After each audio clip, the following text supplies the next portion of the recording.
What the hell is this? My God, welcome in to a much happier edition of the PHNX D-Backs podcast than that music would allude you to believe. My name is Derek Montilla. I'm still occasionally known as the mayor of the Yoffs, but I am very excited to be joined by this man next to me. Of course, he is my vice mayor and your thunderstick. The one and only Jesse Friedman is back here in the house. Of course, we have Father Overlord Jacob over here making us sad with this music. Get rid of that music. I'm not ready for that. Isn't our show headline like celebrating the Diamondbacks? I mean, we were trying to celebrate Listen. Right, yeah. Is this the kind of music you had at your wedding, Jacob? Yeah, Is this your version of a good time? I asked you if you wanted the sad music. You said yes. You're fair. That's fair. He did, and I was like, that seems appropriate. But now I'm not ready to be in that mood. I'm ready to wish you all a very hearty ski to you, Jesse. Ski. Thank you, Yes, ski, yeah. Faj. Ski to you, Thank sir. you. I appreciate that. We love you guys. Appreciate you guys for being here today. And I did want to start off by saying, of course, Diamondbacks fans, I know some of you might not be over the loss in the World Series, but I do want to tell you that you should all hold your head high and be proud of this team and what they have accomplished. I know that Jesse has been covering this entire postseason run exhaustively. I know you've been out there in all these cities doing all of this stuff, taking trips that you never thought you would take. In fact, I still remember requesting a World Series credential for you in September, thinking it was the silliest thing that I ever had to do in the world. And of course, here we are. So I wanted to start off with getting your thoughts on everything you got to witness here and kind of encouraging these people a little bit, because I know you weren't with us, but some are very, very, very sad about the loss last night. Yeah, man. Just an incredible run for the Diamondbacks all the way around. I tried to put it into words in my story yesterday, and I still just feel like I don't have the words to describe, what has transpired for this team over the last few weeks. It's a season that we're going to be talking about for the whole offseason. We've got a whole lot to talk about this offseason, given how far the Diamondbacks were able to go this year. And we've got a lot to talk about with this team for, I think, decades to come, right? Anyone who attended any of these Diamondbacks playoff games saw the video that they roll before every single playoff game at Chase Field, where they take it all the way back to when the Diamondbacks were first became a team way back in 1998. They go through all of the memories that have been built in this franchise over its 26-year history. And this is going to be one of those, right? Yeah. I mean, this is going to be one of the best stories that any Diamondbacks team has ever told. And I think it's going to take a while for that to hit. Like, I had some moments when I was covering some of these games. It really got real once the D-backs were in the NLCS, once they made the World Series and were in the World Series. Like, the Arizona Diamondbacks are playing in the World Series right now. And I don't know if that ever fully clicked in my brain. And I imagine some people watching and listening maybe feel the same way. There were a few moments, especially when it was 2 p.m. on a weekday afternoon and I was standing in front of Chase and it was the most packed I've ever seen it. Yeah. You and I were together out there when the band was playing and the fans were just vibing. It was just such an incredible feeling to have the World Series back here at Chase Field, to be celebrating with all of you. And I know so many people felt that as well. Obviously, we know that there is, a lot of regret. I know there's, there's the idea here that coming up so close and falling short is so painful. And I understand that pain. Yeah, that's real. That really, I mean, the Diamondbacks had a real opportunity to win the World Series. Like, I know the Texas Rangers ultimately won this thing 4-1, and we're going to get into kind of exactly how that happened. But it's tough when you get all the way to this point and you don't come away and actually win the darn thing, right? The reality is that the Diamondbacks could come back next year and win 95 games, And the odds are still very much against them that they could get the same opportunity that they just had against a Texas Rangers team that was outstanding. I don't want to take anything away from them, but a Rangers team that going in, I think a lot of people thought the Diamondbacks actually matched up pretty well against. Like that was arguably the most favored they were throughout the entire postseason, which is the problem. Texas Rangers. That was the problem, Jesse, because every time they faced adversity, every time they faced a new challenge, the idea here was essentially, well, it was nice that they got this far. Right. They have to face the Brewers and those pitchers that they got up there. Oh, well, at least they made the playoffs. Right. Oh, now they have to face the Dodgers.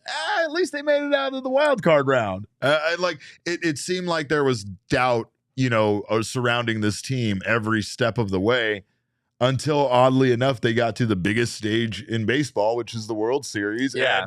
And that was the moment that against the Texas Rangers team, who was built differently as far as overcoming their 100-loss season 2 years ago and getting to this point.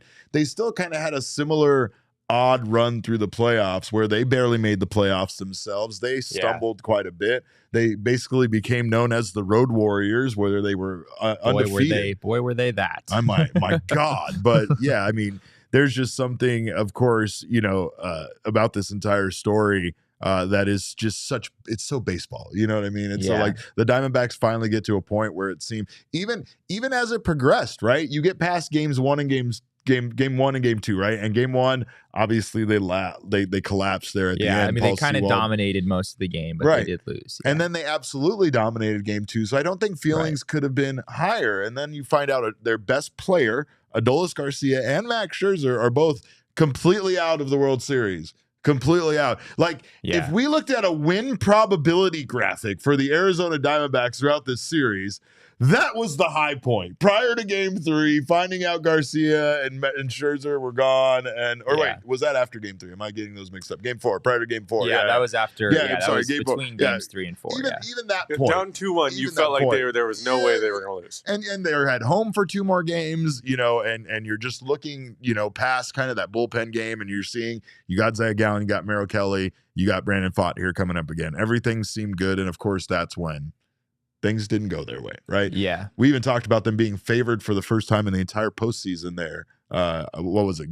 Was it game 4 that they were favored for the first time? I mean, it's like we just needed everything to be against them is what we needed. We needed that to continue. But I think eventually it came to a point where national analysts had just sort of had it with doubting the Diamondbacks and being proved wrong. Yeah. And so there was the sense that we can't doubt the Diamondbacks anymore. Yeah. This team is some sort of a crazy team of destiny that is just no matter what, your analysis on paper might tell you, the Diamondbacks are just going to completely outperform whatever you're expecting of them. And I mean, I certainly don't love trying to make predictions, but I'll be honest, after game 2, after seeing the Diamondbacks beat the Rangers 9-1 and dominate, much of game 1 as they did, even though they didn't win, I thought the Diamondbacks were going to win the World Series not that long ago, right? And I don't want to tell people this, Jesse. I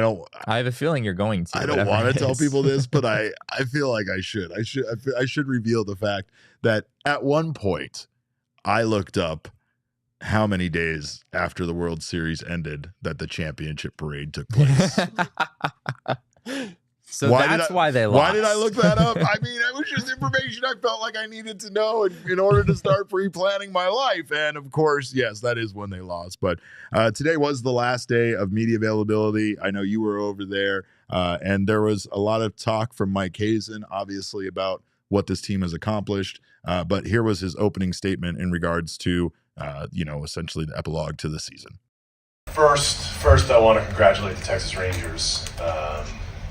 They deserve this moment. They played a really good series, and they beat us. And so that's first and foremost. Watching Boch, was from a long-term game perspective is, something that's great about the game of baseball. I also know that, if I read it once, I read it 1,000 times about the Diamondbacks and the Rangers playing in the World Series. And, for whatever that is, look, we I think hopefully the country got exposed to some incredible players. You know, Josh Jung, Evan Carter, Corbin Carroll, Moreno. And I think it's great for the game of baseball personally that we have a system in which play for an entire month and the 1 seed or the 6 seed could show up. We play a long season, and yeah, there's teams that win 100 games, but I think it's great for the country, for the game of baseball to see this next generation of players playing on this stage. And then, lastly, I want to just say how incredibly proud I am of Tori and our coaches and our players for the work, dedication, preparation that went into this season. It is extremely disappointing sitting here today. However, not being able to step back and recognize how incredibly they played through 4 different road series cities and 4 very good opponents, all of which could have taken us out. And, only one did. Man. I mean, and I think that's it. I think that is exactly what it is. These opponents were tough. It was defeating the ghosts of the Diamondbacks playoffs of the past, right? The Brewers, the Dodgers. We made a new enemy in Philadelphia. And the Texas Rangers were just. It was so hard to hate them. But now I do. Yeah, now I do. But yeah, I mean, obviously, there's a lot to be said about what Mike Hazen said there. But I think that's something to just keep into perspective is how impressive this playoff run was, how unlikely it was for this team of underage misfits that had no business making it this far and a few vets that helped them along the way. But at the same time, these guys were just an incredible team. And I still think there were so many people that were commenting that like, it's going to be another 20 years before we get to this point. Like, why are we doing that already? Like, the future is bright for this team. I understand if it was one of those other franchises that paid a bunch of money for those, free agents and they came up short, some of those feelings about Philadelphia fans, about those guys that they paid so much money for coming up short in the NLCS, right? So I don't feel that way about this team because of so many of these guys are, young guys having their first season and really being the big reason why the Diamondbacks made it so far. This World Series I want to echo what Mike said about the World Series being good for baseball.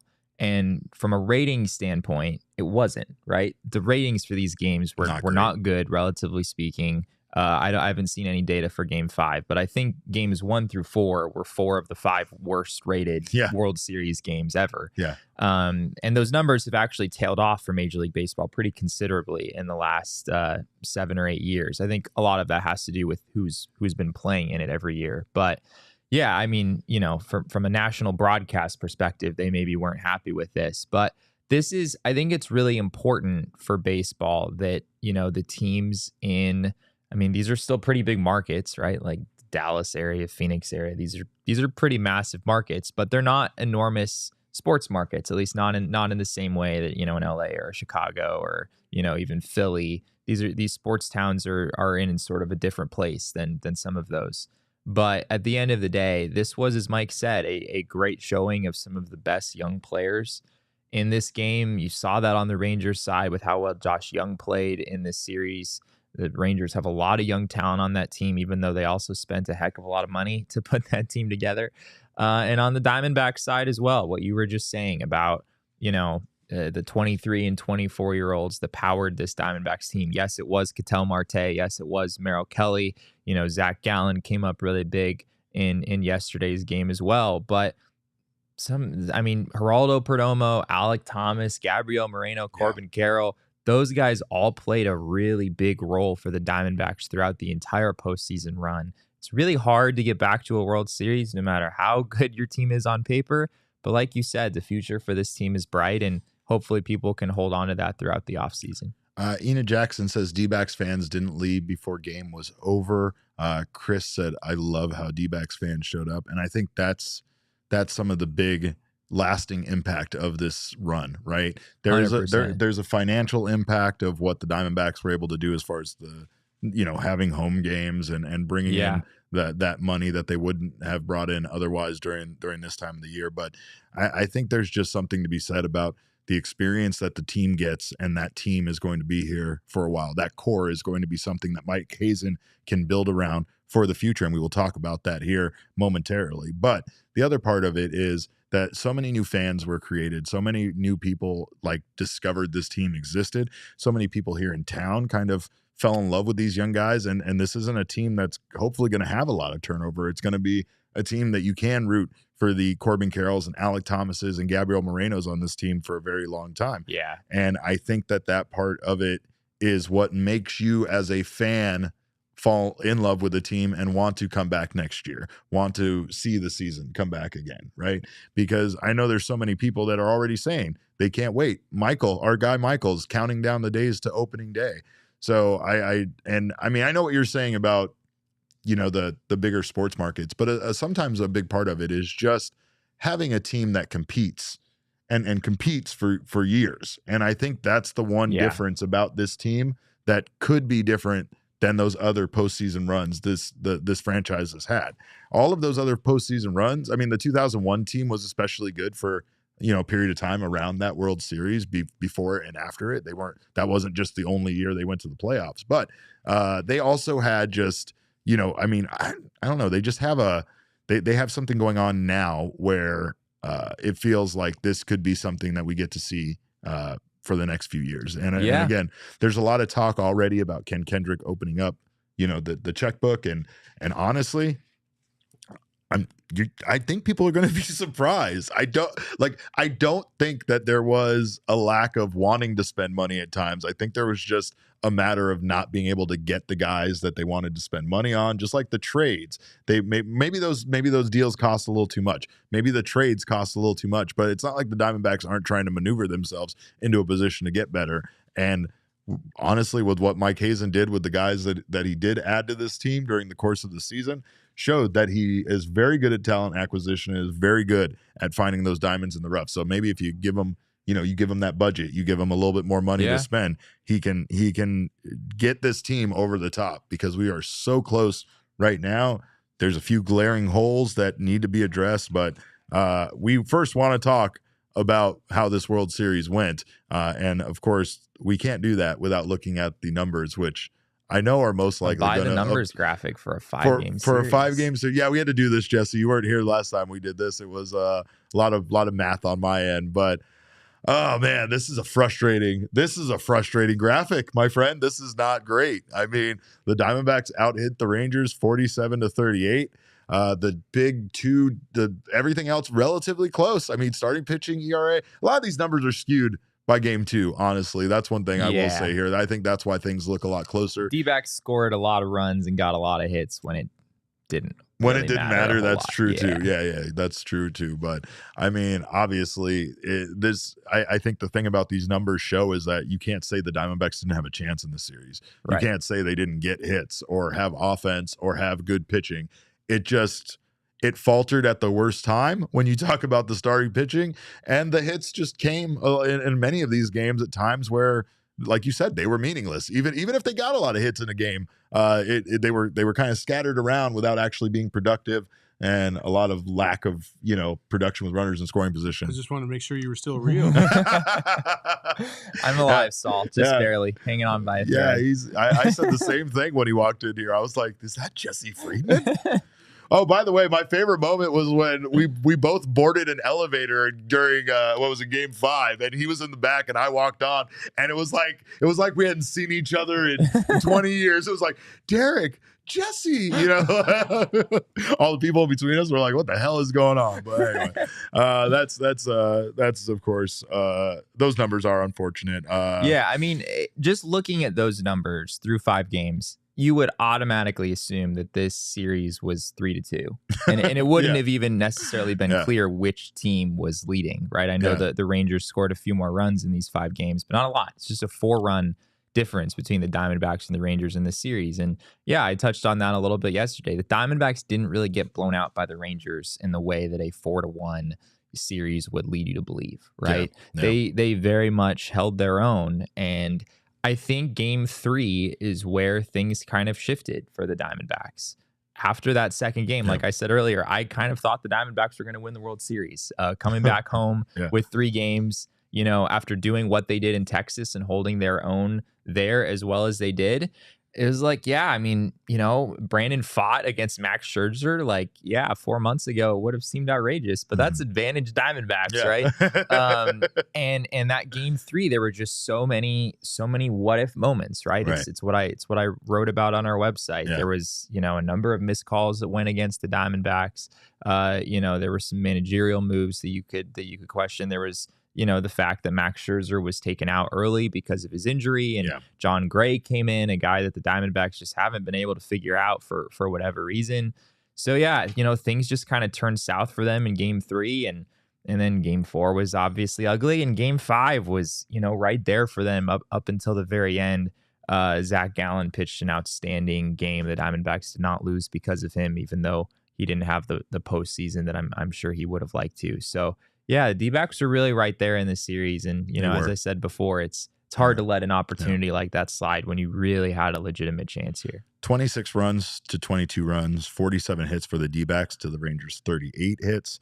8 homers to 3, though. 8 homers to 3. That's the one. That's the one that gets you. And this isn't even a team that necessarily had that power during the regular season, but you have to say that power was a big reason why they were able to overcome the Dodgers specifically. They had a lot of power in that series, and even against the Phillies. I mean, this showing as far as the offense goes, the batting averages, 271 batting average with runners in scoring position for the D-backs, 273 for the Rangers. That does not tell the tale of some of these games. That's the entire I think they were really good with runners in scoring position in that second game. In one game, right. Yeah, but that's the thing is that overall this series definitely felt like it was more lopsided than that, especially like you said, with the 4 wins to the 1 victory. So make sure to check out all of Jesse's writing over at gophnx.com. He did an excellent job at following this team and writing about everything. We're going to have some more stuff up, including some of our favorite moments from the postseason. So make sure to not miss that. If you are here on the PHNX Sports YouTube channel right now, we thank you guys for being here.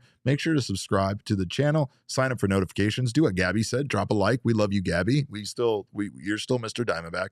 And if you're listening on the audio podcasting side, please subscribe to us there. Leave us a 5-star review. We always appreciate that feedback. Of course, make sure to check out our friends at BetMGM because baseball season is over, and now you might need more sports to watch. And sometimes, you can't find that sport to watch because you're not interested the same way in other stuff than you are in baseball. Well, a way to get interested is to throw some money around on it. That way, all of a sudden, you become really interested really fast, and you can do that. Or really angry really fast, but do it. Too. I'm going to try to change my. I used my betting to try to curse the opposing team. At one point, I fell off the rails with that, and we saw how that went. But of course, I'm going to get back on track on trying to make some money, and you should too with the BetMGM Sportsbook app. All you got to do if you're a new customer to get some free money is to download the BetMGM Sportsbook app using our code of PHNX to sign up. And then once you do, just deposit at least $10 into your newly created account and place a wager in that amount or more, at least $10 or more at a standard odds price. Once you do, you will receive $200 in bonus bets regardless of the outcome of your wager. And of course, this offer isn't around for long, so make sure to not miss out on the chance to get $200 in bonus bets instantly with BetMGM. Again, all you have to do is sign up for BetMGM, use our bonus code of PHNX, place your first BetMGM Sportsbook wager through the BetMGM Sportsbook mobile application of at least $10. You'll receive $200 instantly in additional winnings regardless of your wager's outcome. Check out the show notes for full details. And now listen to our baby boy Shane talk about the disclaimer. Gambling problem? Call 1-800-GAMBLER. Colorado, D.C., Illinois, Indiana, Kansas, Louisiana, Maryland, Mississippi, New Jersey, Nevada, Ohio, Pennsylvania, Tennessee, Virginia, West Virginia, Wyoming. Call 877-8-HOPE-NY or text HOPE-NY 467-369 New York. Call 1-800-327-5050 Massachusetts. 21 plus to wager. Please gamble responsibly. Call 1-800-NEXT-STEP Arizona. 1-800-BETS-OFF Iowa. 1-800-270-7117 for confidential help Michigan. 1-800-981-0023 Puerto Rico in partnership with Kansas Crossing Casino and Hotel. Visit BetMGM.com for terms and conditions. U.S. promotional offers not available in D.C., New York, or Ontario. Ontario. We'll get you on board with that. Oh, yeah, that's a thing now. Yeah, right? that's a thing we do. All right. Well, another thing we do around here, Jesse, is we stop by Circle K on the way home, and we we used to have little celebration parties there. I don't know if the employees appreciated it much. We just went in, did little dances, threw chips in the air. We cleaned up after ourselves, but I just didn't think they liked the spectacle. But of course, that's done now. But you can still be part of the Inner Circle. And of course, you can join the Inner Circle for free by downloading the Circle K app today. Terms and conditions apply at participating locations. Visit circlek.com for details. But the Inner Circle is their free membership program, which will save you at least 3 cents per gallon every single day and will save you 25 cents per gallon on your first 5 fill-ups. You'll also get buy 5, get the 6th one free on a selection of Circle K products, including pizza, coffee, and ice cold fountain drinks. You'll also get free coupons just sent to your app. So make sure not miss out on that for all sorts of wonderful things. Candy, chips, all sorts of great stuff. So do not miss out today. Stop by Circle K and fill up. It's America's thirst stop. Now looking to the offseason a bit, of course, we know that the talk for the Diamondbacks is going to involve how far they came, how close this team was, and what pieces they can add to it to potentially make it farther. You also have the fact that there's some free agency to deal with. I know Lourdes Gurriel Jr. is going to be a free agent at the end of the season. Right. They also have some moves to decide with some of the guys I think that didn't perform as well or didn't necessarily contribute as much. But Mike Hazen talked today about addressing those offseason issues. Yeah. This was today was exit interviews day, as we said earlier. So we got to talk with Mike Hazen for about half an hour, Torey Lovello for about a half an hour. So I mean, yeah, we have an entire offseason to, kind of go through what the Diamondbacks options are and to really dig deep on what their needs are. But we heard from Hazen today on kind of what the Diamondbacks are looking at as far as areas they're looking to improve. And here's what he had to say about that. Starting to think about the offseason starts today. We've had some very brief, thin moments to prepare for what we have coming up.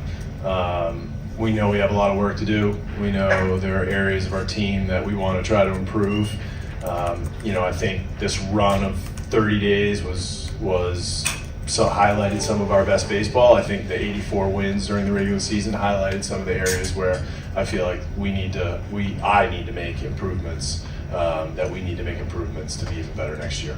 Yeah, I mean, look, specifically, I haven't really, spend a lot of time digesting. I think starting pitching is certainly going to be an area we need to address. We had a lot of depth going into the season. It was probably the deepest we've ever been in that spot, and we went through it all, plus. And I think that's just the nature of the beast and something we're going to need to continue to reinforce going into next year. We have a lot of young arms, which is great. But we're going to need to improve that area. And then I think from a position player side of things, we're losing some right-handed hitting, a lot of right-handed bats off of our roster. And that's probably going to be an area that we're going to need to address again. Losing a lot of right-handed bats. Yeah, it's an interesting statement. Tommy Pham and Lourdes Gurriel are both free agents, as you talked about earlier. We also learned, this is per, I think Nick Picoro from the Arizona Republic is the first one to put this out there. Lourdes Gurriel is actually not eligible for a qualifying offer. I know that's something that a lot of people have been talking about here over the last few weeks, whether the Diamondbacks would give him the qualifying offer and try to get a draft pick should he sign elsewhere. But that is not an option. His contract situation is a little bit unique. Signing as an international free agent with the Toronto Blue Jays a number of years ago. So that's not an option for the Diamondbacks. No, but what an option for the Diamondbacks is paying a lot of money for Marcus Stroman. That's a whole other thing. But they definitely do need to address the starting pitching, obviously. And I know that that's something that was exposed heavily here in the playoffs. Yes. A lot of questions, a lot of flack, a lot of criticism hurled at Torey Lovello's way for the bullpen game that he utilized. And not only from the perspective of how it didn't work for the Diamondbacks, but there was like this weird grander narrative that was being told of how like bad for baseball. How he ruined the World Series by going with a bullpen game. It's like, bro, what do you want me to do? Exactly. Our starters got hurt. We don't really trust Ryan Nelson enough to make him that. And honestly, Nelson proved that notion wrong by coming into the game, even though it was at a point where the pressure was probably off with a 10-run deficit or a 9-run deficit. And, that's of course, like what it's about. I mean, like I get it. Like the bullpen thing wasn't great, and that's not. I'm sure that wasn't anybody's intention. However, it had worked in their stretch, to the postseason. It had even worked in the playoffs. It worked against the Phillies, right? They won Game 4, right? So I don't know. I'm just thinking that, like, of course, there was a lot of criticism about those bullpen games, but hey, it's what Torrey needed to do in order to get this team to the World Series. Torrey didn't have an actual choice there. That's what people have to recognize, right? Mm-hmm. And a big reason that the Diamondbacks were able to go so deep into the postseason is that they only needed 3 starters up until Game 4 of the NLCS, when they found a way to win a game with the bullpen game, and then it circled around again in the World Series, right? Game 4, they went with the bullpen game. The result was not nearly as good. But yeah, anyone trying to make the case that like more people would have tuned into the World Series if the Diamondbacks started Ryan Nelson instead of Joe Mantiply, that's kind of an outrageous take, right? I don't think it was bad for baseball in the sense of like, oh, people are angrily shutting off their television because the Diamondbacks have a reliever in to start the game.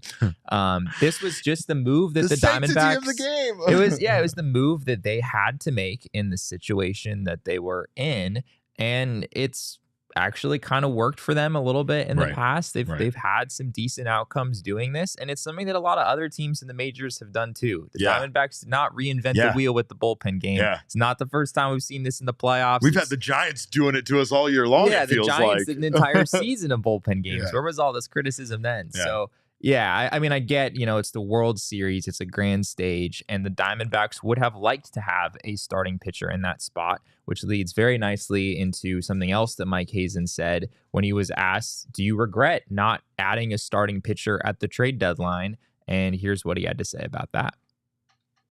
Regrets. Yeah, it's kind of painful to sit here and talk about this after getting bounced from the World Series and feeling like what happened in Game 4 isn't 100% on me.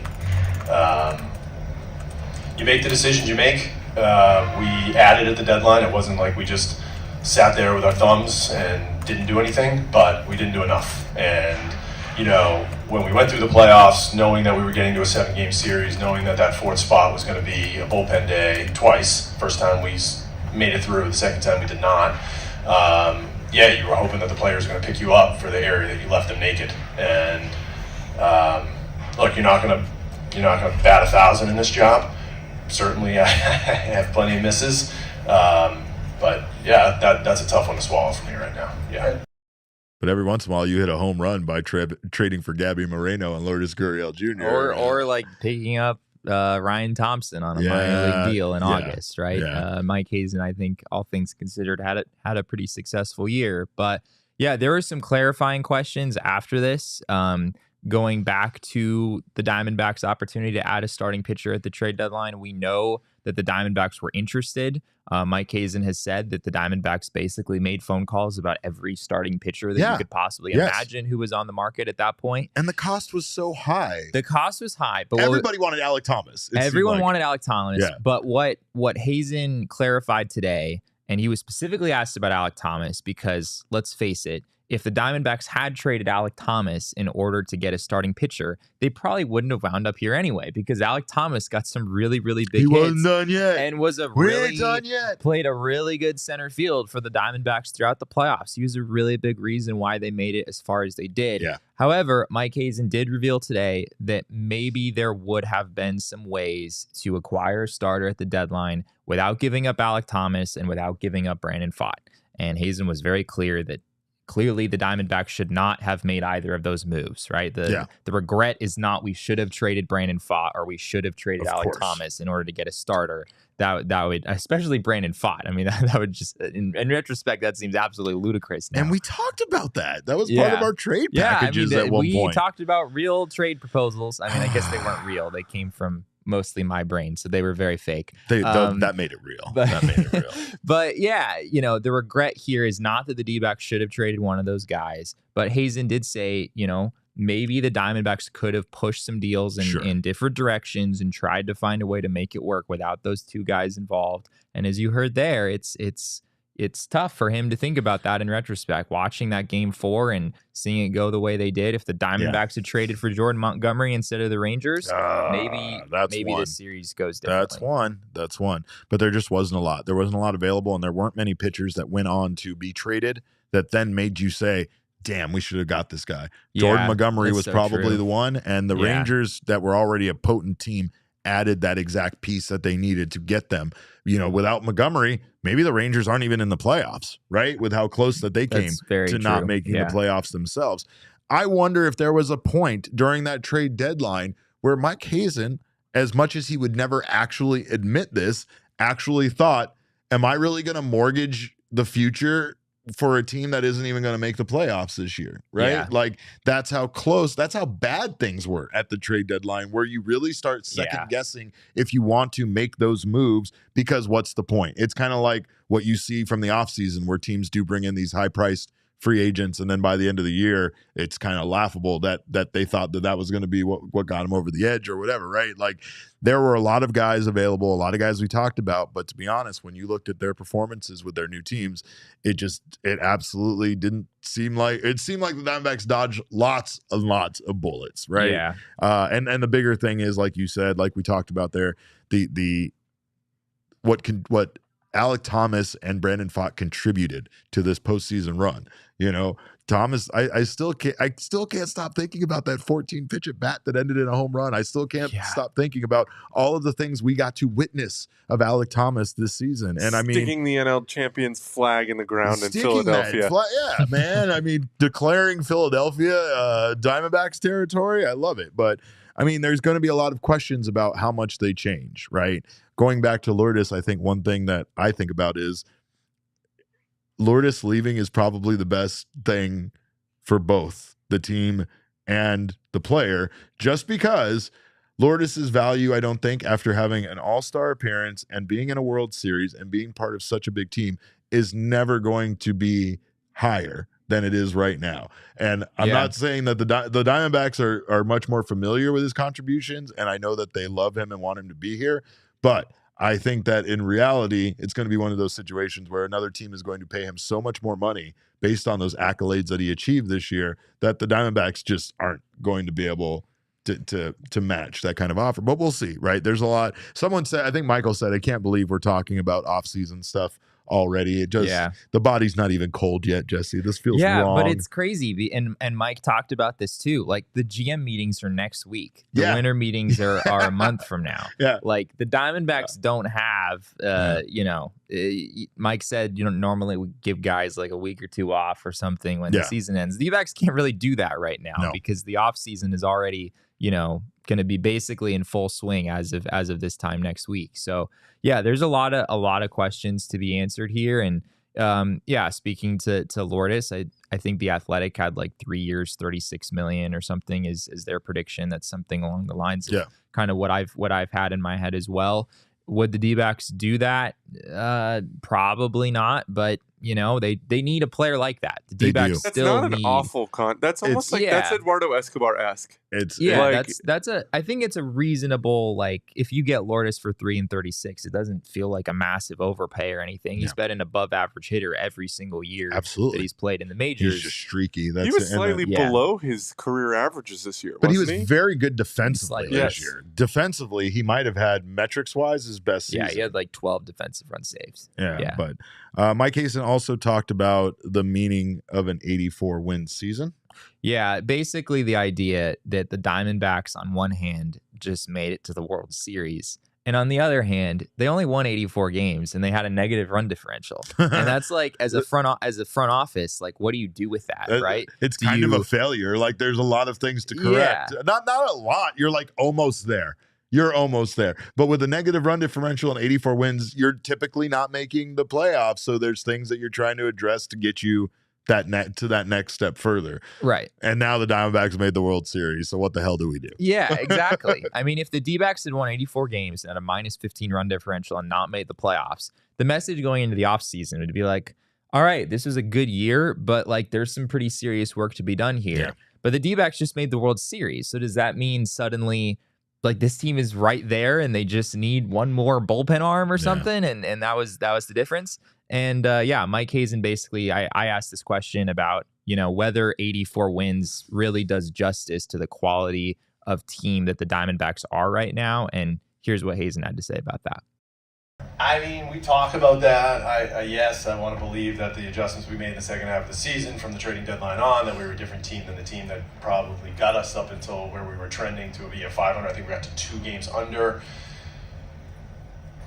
I don't know, but that feels like an excuse. We were an 84-win team. It is what it is. We got into the playoffs the way we did. We created the path that we were going to have to do to get to the World Series. We walked through that path, and I'm proud of that. But we were, at the end of the day, we're an 84-win team. Everyone goes back to what Bill Parcells says: you are what your record says you are, and that's who we were. And that's not something that I'm saying in a disparaging way. I'm proud of the fact that we got into the playoffs. That's not an easy thing to do. There are a lot of teams that didn't. But I think there's a lot of room to grow when I think about that 84-win number. Nah, do not do that. Do not do that. I don't care about the 84 wins. I mean, I get it. I know a lot of people are going to bring that up as a topic. It's going to be a talking point. Oh, it's one of the lowest, win totals for a team to ever get into the World Series, get into the playoffs. But that's what makes the playoffs so fun. And I'll also say that this team did everything they needed to continue improving. And when I say that, I mean taking those steps that another team would not have taken. Cutting Madison Bumgarner, cutting guys like Carson Kelly and Nick Ahmed, and doing what you felt like you needed to do to give younger guys that were performing better and that were going to help you win baseball games those spots. And I mean, those aren't easy decisions. Most sports franchises do not make those decisions. They let the finances determine their decision making a little bit more than that. And that, I think, was the key this year. The Diamondbacks front office did not let anything stand in their way as far as the success of this team. And they could see that they were kind of in a transition from having some of those older veterans on the team to this new crop of young superstars that were emerging. By clearing the way throughout this season and not waiting until people's contracts ended and not make, of course you got play a guy that you're paying that much. So then that impacts Torey Lovullo and everything he's doing as far as his game plan. And this isn't to throw shade at any of those guys because again, those guys contributed so much to this team, but this season, that was what got the Diamondbacks there, not holding back in any way when it came to roster decisions as far as someone's contributions, their performance impacting the success of this team. Yeah. And he also, came back to this question a little bit later and spoke specifically about how the bullpen, and pointed to that as being the one area of this team that I think we can all agree is just better, right? Like absolutely. The Diamondbacks, who won 84 games, they didn't have as good a bullpen throughout the entire season as the Diamondbacks have right now. Yeah. And I think Hazen said if the D-backs do nothing to upgrade their bullpen this offseason, it's going to be a better bullpen than they started with this year. Yeah, right. Absolutely. Like this bullpen is clearly better than what they had for the majority of the season.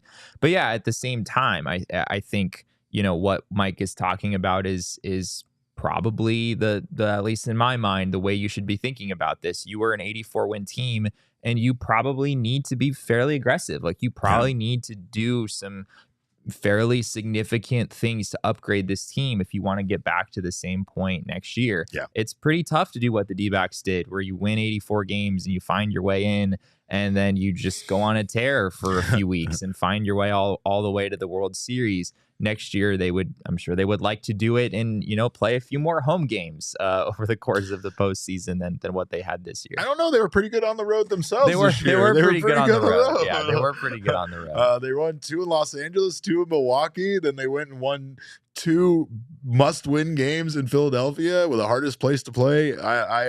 I commend this team for what they did, but I will say, there's a lot of holes to address. And honestly, even some of the emotional changes, like Andrew Chafin being traded to me was one of the moves. I was like, oh my God, they did that.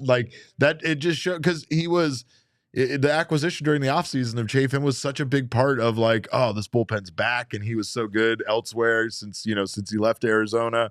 And I don't know, there were a lot of moments I think that fans couldn't believe this team was making some of the moves they did throughout the season. And I hate to get all metaphorical, but it was a lot like a snake shedding its skin and, moving on and being that like next form of itself. And again, when that transition typically happens, it doesn't happen in a season where you have this much success in the postseason. It happens, in a season where you win 84 games and you narrowly miss the playoffs, or you get the wild card and the division winner beats you. But this was different. And I mean, this team, again, the big question in the offseason is going to be, how much do you change this roster? This roster did it. What portions do you change? Who do you invest in? Who do you maybe take a look at as a potential trade candidate, or like you said, some of those free agents? Who do you re-sign or who do you move on from?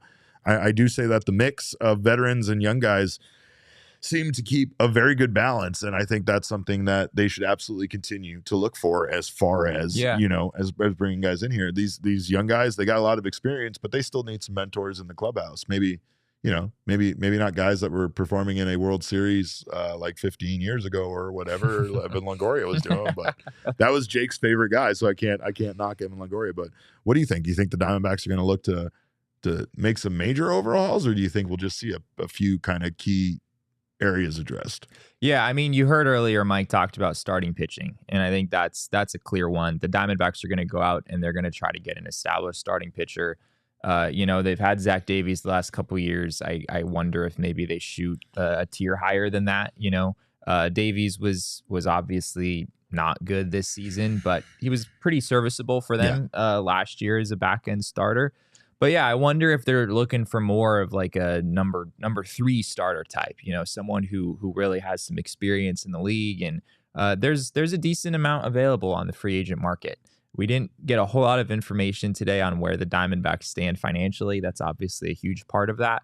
But yeah, I think starting pitching is going to be the biggest one from what we heard today. Mike also talked about third base, trying to address that externally. I think that's a pretty clear need for this team. A bench bat was also brought up. I asked about a left-handed reliever. That was something the Diamondbacks didn't. They kind of shuffled through some different high leverage arms as far as lefties are concerned throughout the playoffs. Mike didn't seem. He was fairly non-committal about chasing after a left-handed reliever this offseason. But yeah, it's not. I don't think it's going to be like super major. Like the Backs aren't like shopping Corbin Carroll or something. But they. Why would you even say those? Why would those words even come out of your mouth? I never want to hear that. I'm sorry. I apologize. Okay. But yeah, the Diamondbacks are. They have some work to do. Yeah. They have some work to do, and you're going to see a lot of the same guys next year. But you're going to see a team that is hopefully better as well. Right-handed bats, maybe. Yeah, needs to be a focus. Yeah, they're How gonna. feasible is Matt Chapman, Jesse? Matt Chapman's an interesting one, and we're getting way ahead of ourselves. I hate this. We have like 3 What months to talk about. What are you doing? I mean, I guess not 3 months. Like some of these guys could sign relatively soon, I guess. Tomorrow. But Max Muncy just signed an extension, so it's going to get started quick. Extensions. You might see a little free bit agency sooner. starts in 4 days. Yeah, that's fair. Yeah, Matt Chapman's interesting because he kind of knocked the cover off the ball for the Blue Jays in April, and then he didn't really hit much the rest of the year. He's obviously an extraordinary third baseman, and there's a ton of value in that. But I suspect some teams might be a little bit hesitant there just because the bat has been really streaky throughout his career. Like at times he's been one of the best hitters in the game, and at other times he just doesn't really hit much at all. So, but yeah, I mean, obviously it would be a huge upgrade for the Diamondbacks over what they currently have. I suspect the price tag will be a little high for them, but yeah, we'll see. Yep, and we have lots of off-season talk here because it's the off-season. I hate to break it to you, but we want to thank you guys, of course, for your super chats and for being here. You guys are always wonderful, and we thank you for being in the live chat. You make the show more fun. Elizabeth, we thank you. Elizabeth, all season long, Elizabeth has been one of my favorite people to chat with here on the show. Elizabeth knows ball. She says, thank you so much for your tireless coverage of the entire season and this dedicated D-backs community you've built. I can't wait to see what 2024 brings us. Ski to you, Elizabeth. And CJ LaChapelle, I hope I got that right, says, what about Drew Jones? Well, Drew Jones is still coming along, but I don't know if Drew Jones is going to come along as quickly maybe as some of these other guys. It feels like he has. Not by next season. I don't think you'll see Drew Jones. He ain't going to be the next one after Jordan. But Jordan Lawler is going to have a lot of playing time next season, hopefully, and we'll get a chance to see him impact this team and expand his career, and that's going to be fun. It's going to be fun to see a lot of these guys continue to get better for this team, and we get to watch them for so long. That's what's so exciting. But I know Jesse needs a vacation. I know I need a vacation. I know some of you need a vacation after this long season. So a great place to do that is at Gila River Resorts and Casinos. Of course, it is a great place to stay right here in town, which will make you feel like you're a million miles away from your home and the rest of the valley. So make sure to check them out. You can sign up for Gila River Resorts and Casinos $1 million Big Red Showdown. You can stay in the game and get rewards. It's that easy. You can play fun, free games online for a chance to win $1 million in cash. You can also check out their weekly pick'ems where you can win up to $1,000 in free bonus play every week, as well as their monthly drawings, which are coming up here on November 5th and December 3rd for Cardinals tickets, memorabilia, free bonus play prop cards for select football games, and so much more. So check out our new partner. We are very excited to be partnering with them. Visit GilaMillionDollarShowdown.com to get in on the action. For more information on Gila River Resorts and Casinos and all they have to offer, head to playatgila.com. And also, Jesse, I know you have neglected your home. I have seriously. Do you have neglected boxes that still need to be unpacked? I imagine that might be the case. We finished unpacking a few months ago. Okay. I moved in January, so if we were still unpacking boxes, that would be a bit of a problem. But yeah, I don't think my house has been cleaned in about a month. No. And I know that there were still some changes you made, and I don't know if you're aware, but we are now partnering together with Empire Today. Yes. The very famous Empire Today here in the Valley. And of course, they definitely keep shopping for floors simple with a curated product selection, and they are all about service. So make sure to check out Empire for your flooring needs. They have a virtual floor designer, which is a great way to see how the floors will look in any space. You just got to snap a picture and you can instantly see what the pattern, what the different floor designs look like in your house. They also pride themselves on convenient shop-at-home service. Again, that goes along with the virtual at-home experience you can have with their floor designer. They help customers shop for floors when where they use floors and where they can see exactly what their new floors will look like in their homes with the lighting and decor, so you can make an informed decision. They also service their own warranties, so if an issue does arise, you can just call Empire and they service that themselves. You won't have to track down a manufacturer or a third-party warranty company, which is always a hassle. So schedule a free in-home estimate today. All listeners can receive a discount of $350 off when they use promo code PHNX. Restrictions apply. See empiretoday.com/PHNX for details. And that is at Empire. I like to do that. Yeah, they have the song. Today. Yeah.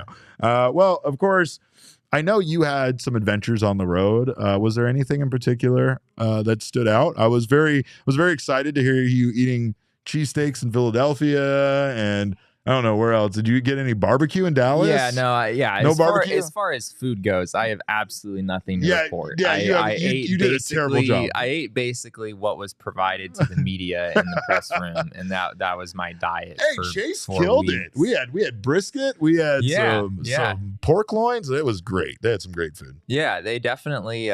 It was interesting seeing how the various ballparks kind of handled that situation. In Dallas, we had little vouchers that we could go and use at like any vendor in the stadium. Oh, nice. They had like burgers and pizza in the press box, but I wasn't gonna eat that every single day, even though I almost did when it was all said and done. Yeah, I ate entirely too much of that stuff when I was there.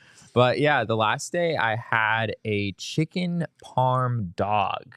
Whoa! So it was basically like a hot dog, except chicken parm. Except it was chicken parm. Yeah, and there was pepperoni on top too. Oh my god! And like touch. Cheese melted on top, or like cheese melted on top. It was actually fried chicken, not I guess chicken parm would normally not be fried. Of course, it was fried. It was at a ballpark in Texas. What do you expect?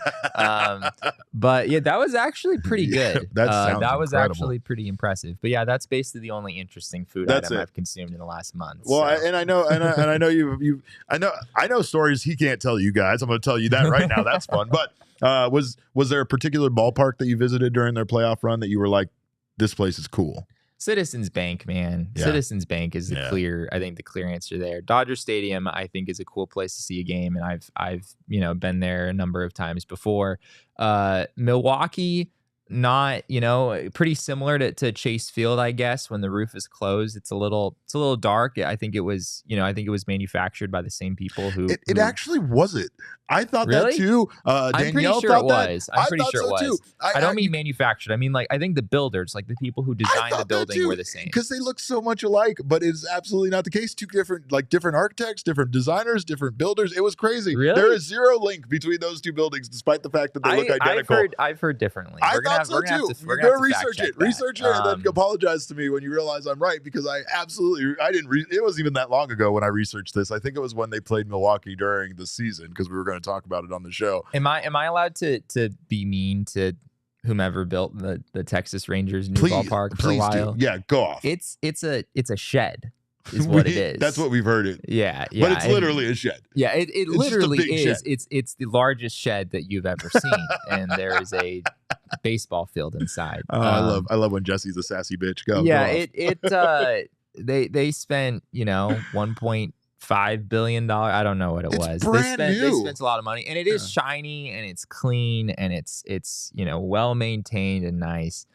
But man, I feel for Texas Rangers fans, because their old stadium, the old Globe Life Field, is still right next door, and it is 10 times as aesthetically pleasing from the outside as the new stadium that they've built. Granted, I understand it's pretty hot in Dallas in the summer. Like the Diamondbacks here, I mean, they could build the most beautiful, completely outdoor stadium in the universe, and it would still be a terrible idea, because people just can't. You just can't go to an outdoor baseball game when it's 115 degrees outside, and I get it, and they have a similar issue in Dallas. But yeah, it just kind of lacked character a little bit. I was kind of, I don't know. I expected, if you're gonna put that kind of investment in a new ballpark, you're gonna go all out, and you're gonna make sure it has all of these little quirky things going on, and things that people will make memories with over the years. And it wasn't really that. And the dot race didn't really didn't land. Was not really very redeeming for them. So yeah, just not an ideal situation there. Well, like the Rangers play spring training in Surprise, and that ballpark looks a lot like the ballpark in Arlington, the one used to. They the try old, to give some the old one that's now Choctaw Stadium, which is, like you said, still exists. That's what I think of when I think of Texas Rangers ballpark, and that ballpark looked really cool. Yeah. Outside, it had like the water. Inside, it was just really cool looking. That's what so many people told me that too. Like Uber drivers and fans, or random people I came across in the ballpark. Like everyone agrees that when the weather's nice outside, the Rangers should go next door. Yeah, and just play there. Like, there's not really a Who question. says you can't have two stadiums? Who says you can't? Yeah, I don't say that at all. I didn't see it. I didn't see it with the roof open, so I have to give that qualifier. I imagine it's actually a pretty nice place to see a game in that situation. But yeah, just didn't do it for me. Yeah. Owen's attacking the entire state of Texas, and for you people that might not know, he's sitting right here next to us. But I have a lot of thank yous to give out. Owen's one of them. Thank you, Owen. He's been a staunch supporter of the Diamondbacks throughout this whole playoff run. Jesse Friedman, thank you for all of your hard work. I know we've said it after every time you've appeared on the show from random ballparks around the country, but you put in random ballpark. A tremendous. Yeah, it was just random. It had no link to anything in particular. I was just showing up at random ballparks, going to places. I'm in Seattle now. No, but you did so much work, and I know it wasn't easy. I know some of the travel and stuff, especially sending you on an actual wagon at times to places was not easy. But just so I feel like we need to set the record straight. I never took a Greyhound bus. He never took a Greyhound bus. If anyone actually was envisioning me packing my bags, getting on a bus from Philly to Dallas, you're revealing too much. You're pulling the curtain back. That never happened. We wanted to make it look like you were like being really put out here. I did take a red eye from. Oh my gosh, all of these things are jumbled in my head. I took a red eye from Phoenix to Newark the second time going to Philly when the series went back to Philadelphia. And there were a lot of Phillies fans on my flight. Yeah. And I will disclose that many of them were not all there. And it took a while for our flight to depart because they were picking all of the Phillies fans who had a little bit too good of a time at the game. Jesse got to see drunk Phillies fans being removed from a plane and had his flight delayed due to it. And he's trying to just say it in the nicest way possible. But that's what happened. That is what happened. Yeah, yes. By the way, you can't show up drunk for your flight. You have to at least be able to be able to sit in a seat and behave It yourself. is kind of fun though, because you encounter like every flight you take, there's going to be at least one other media member on it, because we're like all going to the same places. And the's only so many flights you could jump on. There's that are only get so you many there. flights. Yeah. So we're always like running into people at the airport, which is kind of fun. But yeah, it was a crazy ride. I'm excited to not be on an airplane. We're for excited. At least the next week. I am very excited to have him back in studio with me, because I miss doing the show with this guy. And of course, I know how hard he's worked, but he's not the only one, because there have been a lot of people working hard around here to help us during this playoff run. And I have to thank each and every one of them. Father Overlord Jacob is the overlord of our production staff. And as some of you may know, a lot of our staff are going on to bigger and better things around here, which means it's just more work for Faj. That's really what it's down to. But he has been incredible, staying up late with us to get our videos all ready for the show. It's been a whole team effort to bring you all of this stuff as quickly as we've tried to do so, especially with Jesse in the clubhouse, and also coming to us at some point before we wrap. And getting those videos on air. So, Jacob, we thank you so much. And also, Damon. Everybody is Damon's dogs. We are all Damon's dogs. And of course, he is the people's producer for a reason. That man has worked tirelessly at times between doing the Cardinals show and doing this show, and also doing his own show in between about bets. It's been incredible what we've asked him to do. So I want to thank him as well. Of course, the queen of social media around these parts, the goddess of social media, Michaela Perkins, for stopping in and helping us out as well. And she has been so devoted and dedicated to helping us get all of that stuff up on Twitter as fast as possible, so that everybody could see the post-game reactions and everything like that. So I thank her for all of her incredible work. One group of people that we absolutely would be wrong to not thank would be the Diamondbacks PR staff, who have just absolutely been awesome to work with. And I mean, shout out especially to Shane and Kat. Love them so much. And we had a lot of issues making sure everything, is been done, and we're getting in all these games, and they have just been absolutely incredible. So I wanted to thank them as well. But of course, the one guy that we both have to thank here, is Patty Plantains, Patrick Lyons. He sent us both some very emotional text messages. But I think what I responded with was, I ain't reading all that. Sorry it happened, or congratulations. That's what I sent him back. But in reality, I read every word. And this man has absolutely become part of our Diamondbacks family here. I know so many of you learned to love Patrick while he was here. Damon never learned to love Patrick because of his puns continuously. But we can't say enough about how much he helped us throughout this playoff run. And just how much fun it was to have him. Patrick is such a knowledgeable source for baseball, and to have him here helping us out.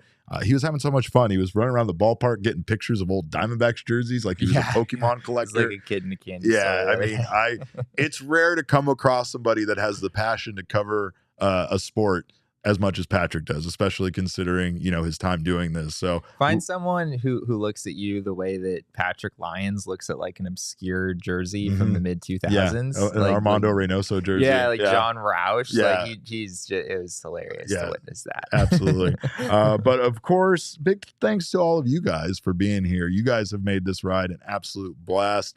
Of course, our den mother, Chris, we want to thank you, and we're so glad that Chris got that jersey that meant so much to her back. Shout out to whoever returned that. We thank you for doing so. Oh, it was returned? It was returned. She got the original. Back. Yeah. That's so cool. We're so happy. Yeah, we're putting that one in a glass case forever, hopefully. But we very much appreciate you guys so much. And Chris, who has led the way as far as diehards go, but all of you guys for being here. You have absolutely made this more fun for us. And we are happy that we could help bring this Diamondbacks community together and make it a place for us all to come to, here and talk about this team. So again, we just thank you guys so much for being here in the live chats all year long and being diehards, all of that stuff. So Ernesto wants to know if we're sending Jesse the winter meetings. Of course we are. Jesse gets to go home and have 12 hours of sleep before we're putting him on another GM plane. Meetings, like I said earlier, are like a next week. Like a week from today. In Scottsdale, though. It's in Scottsdale. He gets to stay here for that, but the winter meetings, Wait, are those here? Winter meetings? No, winter meetings are in Nashville. Oh, family that Sean couldn't in Nashville. Who knows? We'll see. But anyway, again, we thank everybody. Thank you guys all so much for everything. And a big thank you to this Diamondbacks team for being so special going on this run. And let's not forget, this was just such an improbable thing that happened that we gotta stop and celebrate in the moment. And I get it. There's some people who still aren't ready to do that, and you are absolutely allowed to take your time with how painful this might have been. We were so close. But I think this team deserves all of the praise. They deserve all of the adulation, everything you guys, all of the support, because of course they absolutely are just starting this journey that they're on. And even though they didn't get it done this year, my hopes are high that we're not going to go another 20 years before they see this team back in the World Series. So we're saying all these farewells. We have a show tomorrow? We absolutely do have a show tomorrow. Okay. Yeah, this doesn't stop for us. I thought that this was the end, but Saul told me I have to come back tomorrow and do another show. So we'll be back here tomorrow, 1 p.m. Make sure to join us. Of course, we'll have more about some of the stuff that we didn't show today. We have Tori and we have Zach Gallen. We've got a whole bunch of stuff from all the exit interviews today. So we'll have some more of that for you tomorrow. Yeah. But in the meantime, you can follow us on Twitter. I am at cap_caveman with a K. Jesse is at Jesse N. Friedman. Is that right? Yeah, I don't even remember. Still remember. Your last name, your middle name is still the same middle name. That's wild. Of course, Father Overlord Jacob is at Jacob_Franklin4 because he's the fourth best Jacob Franklin. Our show is at PHNX_DBacks. But of course, all roads do lead to at PHNX_sports on Twitter, Instagram, and Facebook. What am I doing? Oh, there's lots of stuff no, you're right. I'm sorry. I'm just wrapping it up. And I wanted to thank the diehards while I was talking to them for their membership. And I wanted to tell you guys, make sure to get yourself that diehard membership if you haven't signed up for it yet. And I know, Maybe you're not ready to get a shirt, but those shirts are going to be there when you're ready. And if you sign up for a diehard membership, get one of our wonderful shirts because we're still a wagon and we're still a fucking dangerous team. So do not miss getting in on those shirts. Of course, if you get that diehard membership, you'll get a shirt for free. And if you are already a diehard member, you will get 20% off your purchase and all future purchases at the phnxlocker.com. You also get Jesse's newsletter, access to our members only Discord, discounts from our partners, and so much more. So sign up today over at gophnx.com. And of course, we said it, the future of this team is still bright. So you need some good sunglasses. Get yourself some Shady Rays, the official, unofficial sunglasses of a wagon. Did you learn that from Patrick? I did. Yeah, Patrick's good at that. Yeah, so, okay. I definitely. Yeah, we love you, Patrick. But of course, get gear that's built to last. Get yourself some premium polarized shades, especially if you live here in the Valley or if you're a Rangers fan and you intend on coming back. I'm sure it's sunny where you're from too. So make sure to get yourself some sunglasses. They are independent sunglass company with a world-class product, and they are cheaper than those more expensive companies with the same quality. You can also get their insane lost and broken replacement plan, which they tell us, and I am now an experienced user of this program. But if you break or lose your sunglasses, even on day one, they will send you out a brand new pair, no questions asked, no shame, no guilt. Did you lost yours? I did lose my sunglasses. Wow. Yeah. You're never gonna convince me it wasn't intentional. You know the people of Shady Rays. I got experience everything our partners have to offer, including their lost and broken replacement plan. So you can shop their entire collection here in town at Kierland Commons. But of course, if you don't love your Shady Rays, no matter where you get them, you can either exchange them for a new pair or get your money back within 30 days of your purchase. No questions asked. Their team always has your back after you shop. Exclusively for our listeners, Shady Rays is giving out their best deal of the season. Go to shadyrays.com and use code PHNX for 50% off 2 or more pairs of polarized sunglasses. Try for yourself the shades rated 5 stars by over 250,000 people. All right. Well, Damon's here in the chat. Damon just can't stay away. Damon, it's your day off. I love how me and Damon haven't seen each other in about a year as far as I'm concerned. Yeah. And of course, it just so happens that my first day back is Damon's day off. Yeah, that's exactly how it worked out. Right. We scheduled it that way because, Damon's kind of still not over some of the things you said at one point, but we'll get into that tomorrow. I gave you guys all the Twitter handles, but of course, make sure to follow our show again at PHNX_DBacks. We appreciate your time. We appreciate you riding on this wagon with us. And of course, we thank you so much for being fans of the Arizona Diamondbacks. Remember, kids, baseball is fun, but it is so much more fun when your team makes it to the World Series. We all silly like the mayor.